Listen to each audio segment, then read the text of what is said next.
নারীকে তোমরা বলো বহুরূপী। ঠিকই বলেছ, নারী তো বহুরূপী হবেই, কারণ সে কখনো মেয়ে, কখনো বোন, কখনো স্ত্রী, আর কখনো মা, কখনো দাদিমা। একটা নারীর যদি এতগুলো রূপ হয়, বাবার বাড়িতে তাকে মেয়ের দায়িত্ব পালন করতে হয়, মেয়ের রূপ ধরতে হয়, স্বামীর বাড়িতে গিয়ে তাকে স্ত্রীর রূপ ধরতে হয়, আর যখন ছেলেমেয়েরা বড় হয়ে যায় তখন তাকে মায়ের রূপ ধরতে হয়। আসলে একটা নারীর তো অনেকগুলো রূপ হবেই, কিন্তু মনে রেখো, নারী কিন্তু নিজের কাছে নিজেই একজন স্বপ্নের যোদ্ধা। সে যেমন রান্নাঘরে ভালোবাসা বানায়, আবার প্রয়োজনে সে সংসারের হালও ধরে। সে যেমন নরম, সে প্রয়োজনে শক্ত। এটা তার শক্তি, তার দুর্বলতা নয়।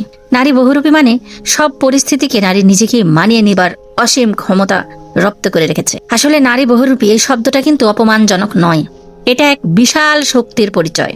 একজন নারী এক জীবনে নিজেকে বহু চরিত্রের রূপী হিসেবে গড়ে তোলে। ভালোবাসে, সে লড়াই করে, স্বপ্ন দেখে, সব দায়িত্ব হাসি মুখে সে সামলে নেয়। তার বহুরূপ মানে আসলে ভণ্ডামি নয়। নারীর বহুরূপ মানে যোগ্যতা, সহনশীলতা, আদম্য সাহসীর পরিচয়। নারী মানেই সীমাহীন শক্তি। আর তোমরা যারা এই কথাটাকে ঘৃণিতভাবে বলো না, তারা এগুলোর মানেই বুঝবা না। কিন্তু যারা বলো, তারা নিজের মায়ের চেহারাটাকে একবার পরখ করে নিও, তাহলেই বুঝবে নারী বহুরূপী কেন হয়।